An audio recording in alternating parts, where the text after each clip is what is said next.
Bueno, bienvenidos todos y todas de nuevo. Gracias por estar acá esta noche fría. Vemos caras conocidas de gente que viajó de Buenos Aires, por ejemplo, y de otros lugares. Bueno, estamos muy contentos y contentas en Filo a estar de vuelta en Mar del Plata. Estuvimos en 2015, quizás algunos se acuerden.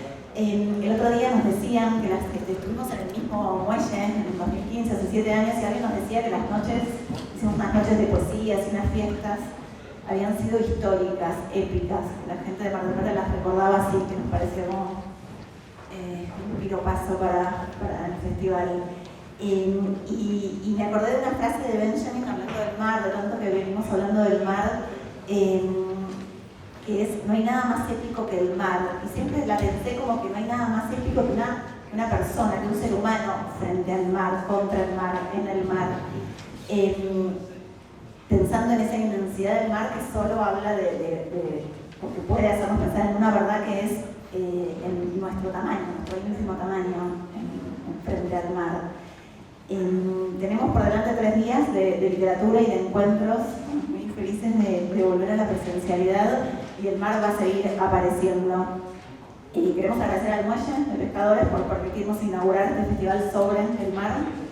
Y hacer un festival como este implica mucho trabajo del equipo. Me gustaría nombrarnos en programación: Catalina Labarca Rivas y Victoria Rodríguez Lacruz, que quedó en Buenos Aires manejando el control de la virtualidad; Sofía Copado, que anda todo el tiempo de acá para allá en producción; Carlos Salvini en prensa; y Pablo Brown dirigiendo un poco todo el barco.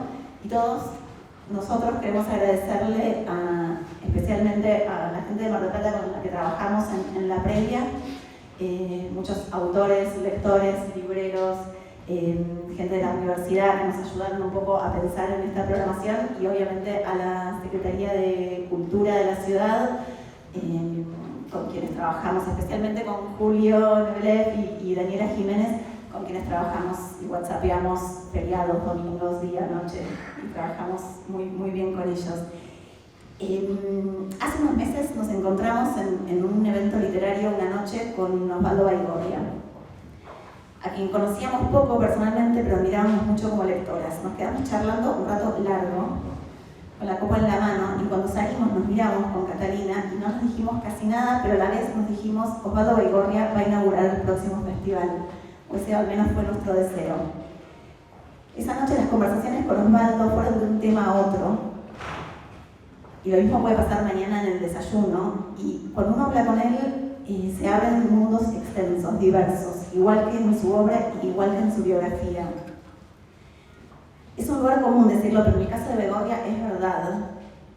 Parece haber tenido muchas vidas en una misma vida. Él es escritor, es poeta, es artista plástico, es periodista de alguna manera, pero una breve descripción de todas estas vidas también dirían que fue profesor titular de cátedra en la Facultad de Ciencias Sociales, en la UBA, pero también fue artesano, sembrador de árboles, bombero en incendios forestales, obrero, traductor, asistente en programas de ayuda a refugiados y miembro fundador de una comunidad rural en los bosques de las montañas rocallosas. Todo eso es verdad, y todo eso pasó en Argentina, Perú, Ecuador, Costa Rica, México, España, Italia, Estados Unidos y Canadá, los lugares donde él vivió. Escribió para todas las publicaciones más emblemáticas que podamos recordar, desde Cerdos y Peces, La Maga, Ajo Blanco. Publicó novelas, poemarios, libros de ensayo, crónicas, otros libros inclasificables. En lo artístico se usa con lo político, lo biográfico con lo imaginario. Algunos de sus últimos libros son Postales de la Contracultura, El ladrido del tigre, publicado por Blat y Ríos, cuyo editor está también en este festival, y Pide 3 deseos, y tendrás un título, un libro que acaba de salir con dibujos de Baigorria. Algunos de esos libros están en la librería del Gran Pez, pueden comprarlos y llevárselos firmados por él. Estamos felices de que sea él quien inaugure este festival, así que pido que lo aplaudamos y lo hagamos pasar.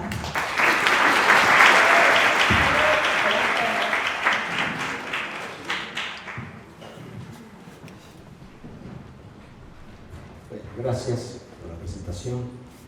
Y lo primero que quiero expresar es agradecimiento por haber sido invitado a dar la conferencia inaugural de este FIBA nacional. Sí, gracias. agradecimiento es un espacio por el que han pasado otras escritoras y escritores estimulantes para la literatura argentina. Y también quiero decirles que el reconocimiento que implica esta invitación me tomó por sorpresa y me dejó algo perplejo. Fue una sensación de sorpresa y de perplejidad porque, bueno, creo que es porque a lo largo de mi vida he hecho muy poco de eso que podría llamarse el trabajo de escritor. Trabajo en el sentido de alguien que va a congresos y festivales, se reúne con editoras y agentes, escribe o dice que escribe varias páginas por día, hace sus deberes, se ocupa en dar conferencias, charlas y se especializa en el oficio de charlista, por no decir otra palabra más vulgar. O sea, alguien que aparece como trabajador del discurso dentro de ese campo llamado la literatura, un terreno en el que se mueven personas denominadas escritores o escritoras. De hecho, hubo años, lustros, décadas de mi vida en las que me he dedicado a muchas otras cosas menos a escribir. Y cuando empecé a engendrar mis primeros poemas adolescentes, no se me ocurría que eso era o podía ser un trabajo. Quizá por una limitación propia, de mi extracción de clase, de familia obrera, a la palabra trabajo siempre la asocié a una actividad bien o mal remunerada que uno hace para ganarse la vida. Cuando trabajé como periodista en diarios y revistas, tuve claro de qué se trataba esa actividad, así como hoy tengo claro que no toda escritura es literatura. Y cuando escribí artículos sobre diversas expresiones contraculturales, supe que la motivación iba más allá de ganar el pan con el sudor de mi frente, porque mediante sus textos intentaba, con cierta inocencia, aportar algún granito de arena para cambiar, mejorar, transformar el mundo en el que vivía. Tampoco eso era precisamente literatura, a menos que coincidamos con Mario Lebrero, cuando escribió que quizá el destino de toda cosa en el universo, tal vez incluso el universo mismo, sea convertirse en literatura. En cuanto a las tres mayores acepciones que tiene el término literatura, que según César Aira son: A, el conjunto de obras escritas en los distintos países; B, la institución que reúne a la actividad literaria, con sus críticas, congresos, programas educativos, autores, editoriales, etc. Y C, la literatura como un arte que practican individuos llamados escritores. Me quedaría con esta última acepción como referencia, pese a que con ella se plantean otros problemas. Por ejemplo, ¿quiénes son esos individuos que practican este arte? No voy a intentar aquí discernir qué es y qué no es hoy literatura, ni qué relación ella puede establecer con lo que es designado como trabajo. Sobre estas cuestiones tengo más preguntas que respuestas. Sí les aseguro que la preparación de esta conferencia me ha dado mucho trabajo y no sé en qué medida será un aporte significativo al tema que se me propuso al momento de la invitación a inaugurar el festival. El tema era pensar la relación entre literatura y amistad, y pensarla desde mi experiencia particular. Pues bien, la propuesta me movilizó y me incitó a evocar mi relación personal con otros escritores y escritoras y mi propia relación con esa entidad o autoidentidad discutible llamada escritor/A.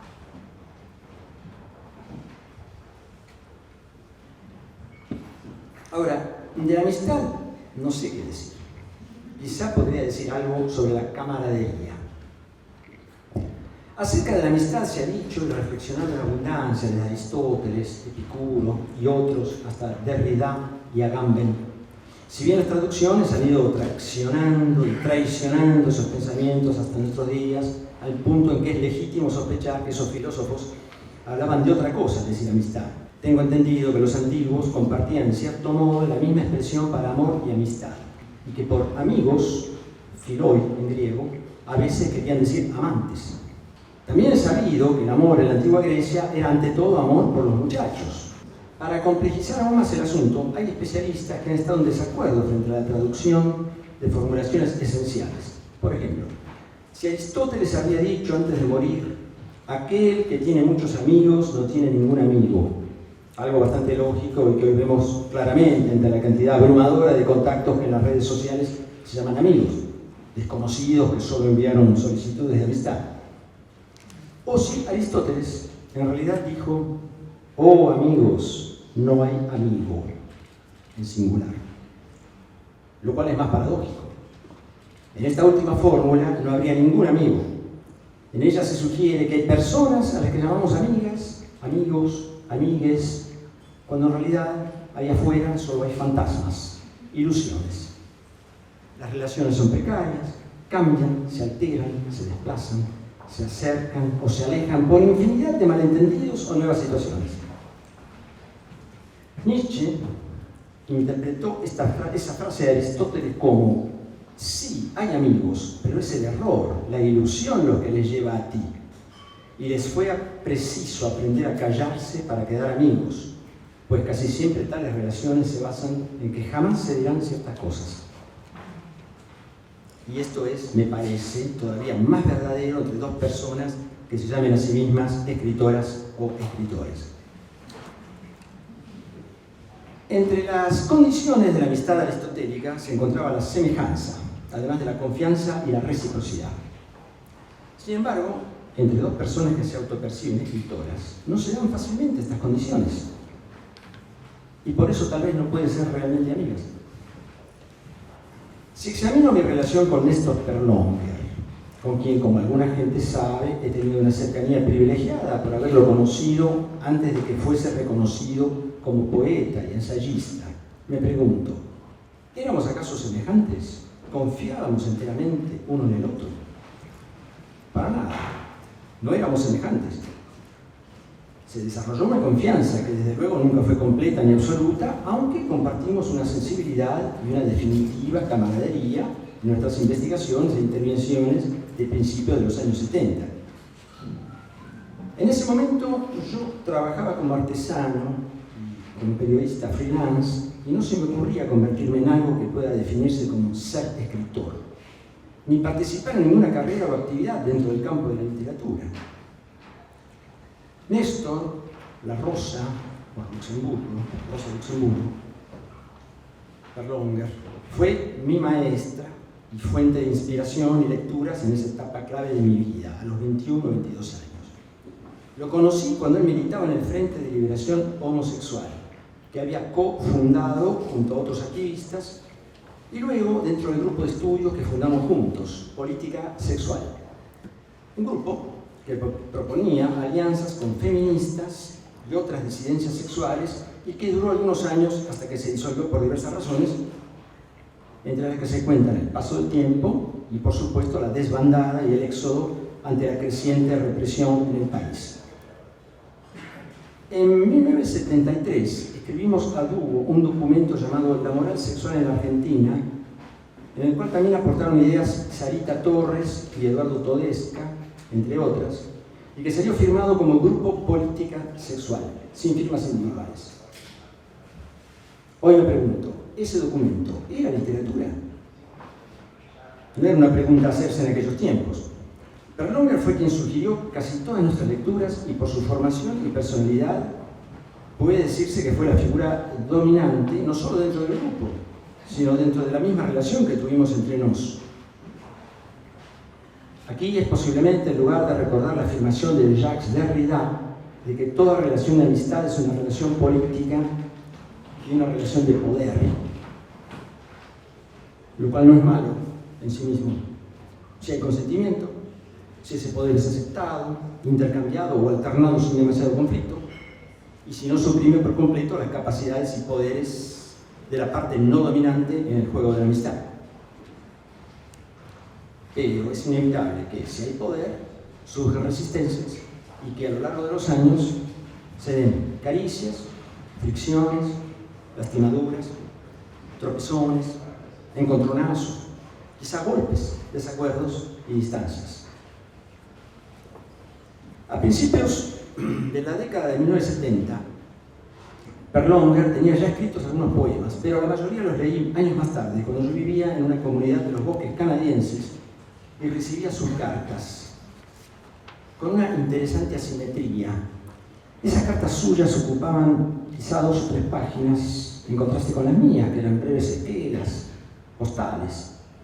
Y por otra parte, nunca me animé, por vergüenza, a mostrarle mis poemas, que eran más bien para leer o recitar en público, poniendo el cuerpo en escena, como hacían poetas de la generación Beat, que tuve la suerte de ver en persona: Ginsberg, Ferlinghetti, Gregory Corso, Diane di Prima y otras. Pero también sabía que la Perlonger podía leer en público y hacerlo muy bien, y además sus versos se sostenían perfectamente en el papel impreso, solo que eran demasiado barrocos para mí. Se lo hice saber en alguna misiva, no le gustó. Me respondió: la belleza de tu carta no logra ni quizá pretende disimular la agudeza de tus juicios y la disparidad de nuestras perspectivas. Separados por lustros y continentes, lustros incontenibles y continentes lustrosos, disparamos en pos de cornucopias que solo en lo aparente se contradicen. Tu búsqueda, la mía, los milagros del idioma, de la manutención de este estirado balbuceo. Perlonger me había mandado por correo su primer libro, Austria-Hungría, hasta aquella comunidad boscosa del Canadá, con una dedicatoria que incluía a mi pareja y que decía: a mis remotos amigos polares, este circo subtropical. En ese libro de 1981 había joyas como ¿por qué seremos tan hermosas? Ese poema que dice: ¿por qué seremos tan perversas, tan mezquinas, tan derramadas, tan abiertas? Y abriremos la puerta de calle al monstruo que mora en las esquinas. Y otros versos conmovedores, pero a veces el barroquismo de la Perlonger me anonadaba. Después de leer La murga, los polacos, ese poema que empieza con: es una murga, marcha en la noche de Varsovia, hace milagros con las máscaras, confunde a un público polaco, los estudiantes de Cracovia miran desconcertados, nunca han visto a nadie igual en sus libros.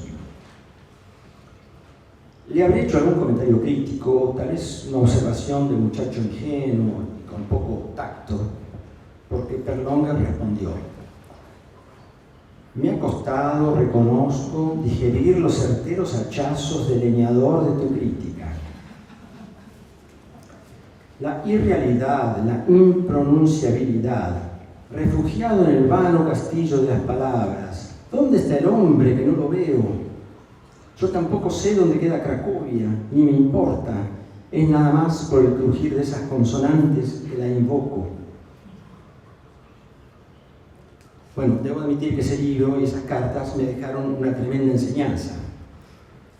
Un título que pensé originalmente para esta exposición era Carta abierta a una amistad imposible.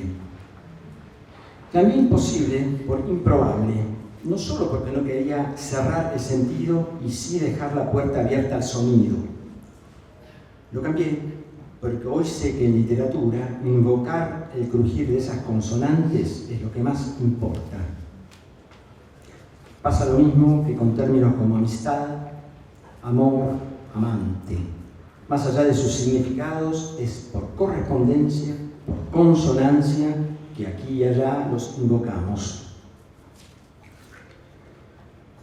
Lo indecible, lo impronunciable, la intensidad que no podía pasar a otros códigos sin perder potencia, estaba en esas cartas de Perlonger que podían ser vigiladas y controladas por los agentes que la dictadura militar tenía en el correo argentino, con certeza, dado que muchas llegaban con los sobres medio rotos y vueltos a pegar, como si hubieran sido abiertas y leídas.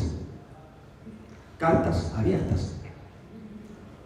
Cuando Perlonger decidió exiliarse en Brasil, me escribió: insostenible parto, harto. La fascinación de los botones, elegías del entrelineado, me ha deparado nuevamente sombrías estadas, cuyo relato ahorro. Ahí estaban los botones, las poesías, las sombrías estadas de Néstor Perlonger en comisarías, esas caídas a causa de su orientación sexual y su deseo vagabundo en la calle. Su barroquismo de trinchera estaba en ese entrelineado de lo que se podía y lo que no se podía decir en una carta en plena dictadura para no ser detectado, fichado, detenido. Pero también era una lengua política en la acepción más amplia del término. Una línea de fuga apremiada por sacarle el cuerpo a la posibilidad de captura en manos de un enemigo que no se hallaba solo en el Estado, sino en la misma lengua, en la sujeción a un límite, en el dominio de un imperio moral, en el oprobio de ese monoteísmo del sentido único que una y otra vez se impone como lenguaje políticamente correcto de la vida en sociedad.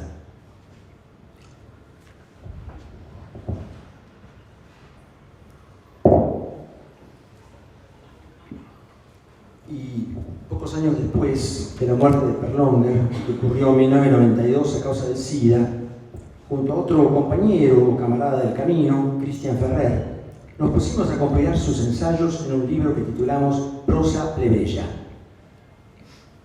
El prólogo del libro fue escrito a 4 manos.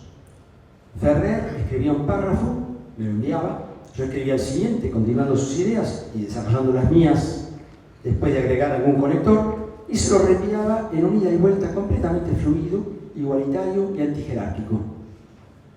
Nadie observó ni corrigió los párrafos o frases del otro, desarrollando el texto en común con una autonomía, horizontalidad y complicidad notables, al punto que sería difícil decir quién escribió qué dentro de ese prólogo. Y eso que teníamos estilos muy diferentes. Ahora, ese prólogo a la obra ensayística de la Perlonger era también literatura. Tampoco pensaba en eso en aquellos tiempos. Había publicado ya mi primera novela, pero no se me ocurría haber hecho una contribución a la literatura argentina ni pensarme a mí mismo como escritor. Supongo que había escrito por necesidad de expresarme, por el placer de contar un relato, para homenajear a personas que habían atravesado experiencias que creía eran de interés, por la expectativa de despertar algún aplauso, algún reconocimiento, alguna mirada seductora y seducida entre quienes me leerían, me parece. También en esa década de 90 tuve otra experiencia de escritura en colaboración en un grupo de 4 integrantes que éramos o nos considerábamos amigos. El mismo Christian Ferrer, Guido Indig y Carlos Gioiosa, apodado Cutral, un memorioso lector autodidacta de Puerto Madryn que falleció pocos años después. Cutral fue quien aportó la mayoría de las ideas para los manifiestos de la llamada Fundación de Alergia al Trabajo. Entre ellas, un relato satírico sobre la declaración del 2 de mayo como Día Internacional del Ocio. Todo eso, ¿era literatura? No lo sé, pero los manifiestos se produjeron mediante una escritura a 8 manos, éramos 8 manos, aunque a veces Cutral dictaba y yo solo tipeaba sobre el teclado, y así fueron saliendo los textos firmados por el grupo entero sin nombres individuales. Ahora bien, ¿quién afloja? ¿Quién no? ¿Quién tiene el poder? ¿Y cuándo? ¿Y cuántas veces lo tiene en una relación entre personas que comparten y hacen circular entre sí sus escritos? Esa relación rara vez es desinteresada y nunca podrá ser simétrica. Siempre habrá influencias, préstamos, robos, apropiaciones conscientes o inconscientes, cálculo y conveniencia. Incluso cuando escribimos a solas y le ponemos nuestra firma a una obra, estamos escribiendo en colaboración, una colaboración que pasa inadvertida, que se oculta.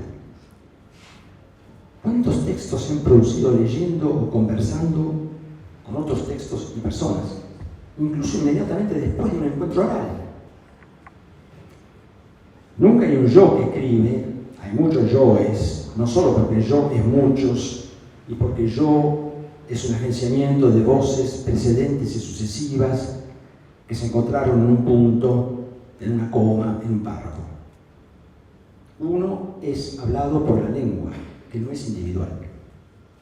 Aparece una sola firma al final, pero esa apropiación es tal vez solo efecto del paradigma de la propiedad privada, de la ubicación y del hábito de singularizar en una sola persona jurídica la responsabilidad de lo escrito.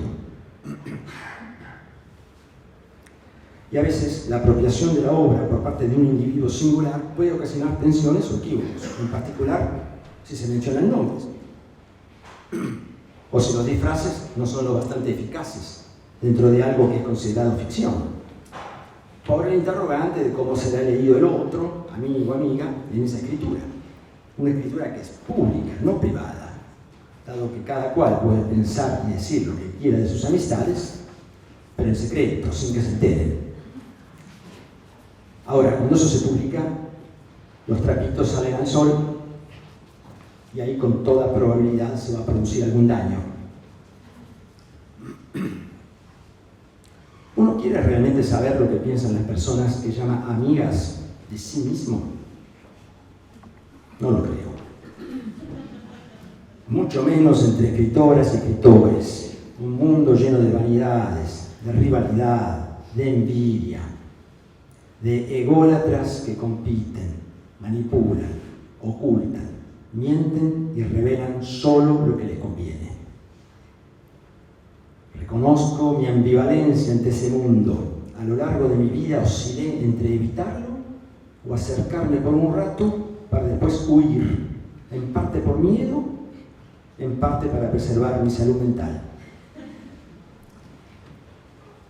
Por alguna de estas expresiones pensará que estoy atacando injustamente este mundo o ambiente llamado literario, pero debo decir que, si bien me llevó un tiempo darme cuenta, hoy sé que este mundo no es muy diferente al resto del planeta, que vive bajo el capitalismo, bajo la ley del más fuerte, la codicia, la ventaja y la ilusión de la fama, el prestigio y el poder del dinero.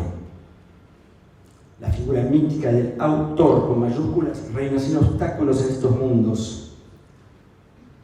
Poco sé de cómo se relaciona con esa realidad el arte llamado literatura, pero pienso que como mínimo este arte se despliega como una carta abierta a la multiplicidad de voces que nos precedieron y que nos seguirán y completarán lo escrito con el arte de la lectura.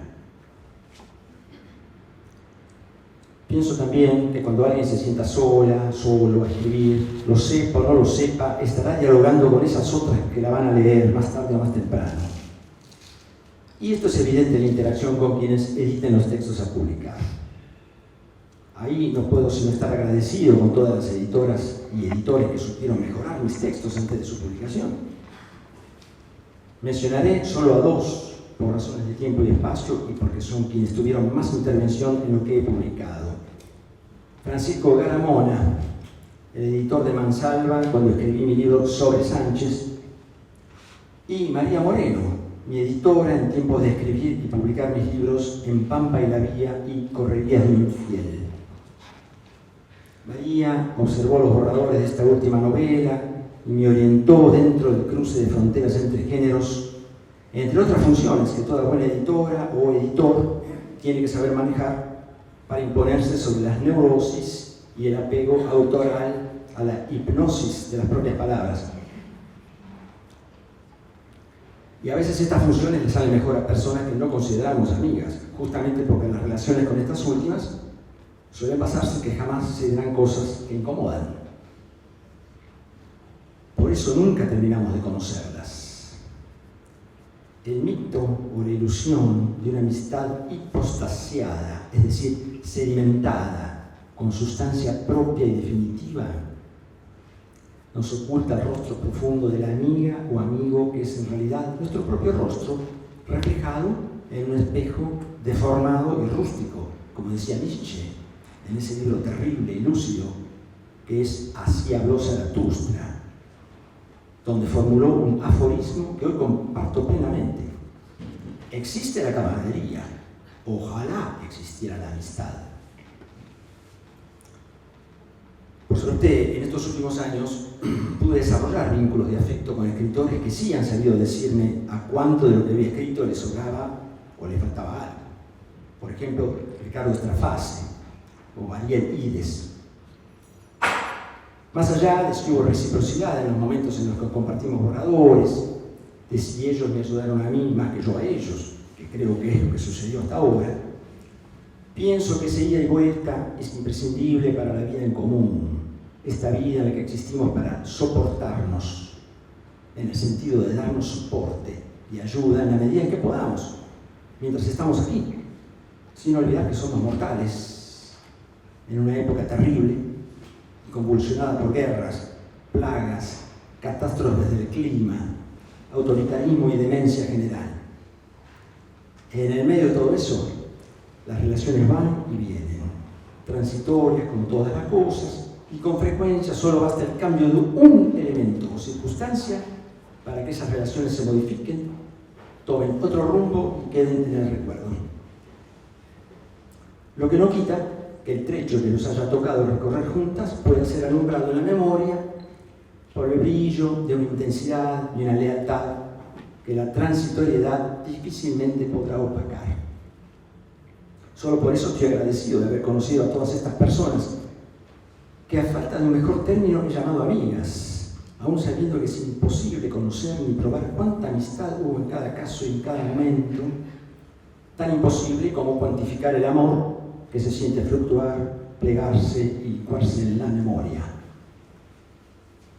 En fin, he pasado por varios lugares y tratado con gentes diversas, y tengo en mi experiencia que los vínculos humanos funcionan como tales solo durante algunas etapas en la vida, de un modo que tal vez puede llamar epicúreo, o sea, sin idealización, sin demasiado apego, en especial si se trata de personas autónomas que van por su propio camino y ya se cruzan, se encuentran, se reconocen, comparten un proyecto, una obra, una parte del sendero, y luego, cuando eso se termina, aceptan el hecho de que cada cual seguirá su camino, su ruta, su destino.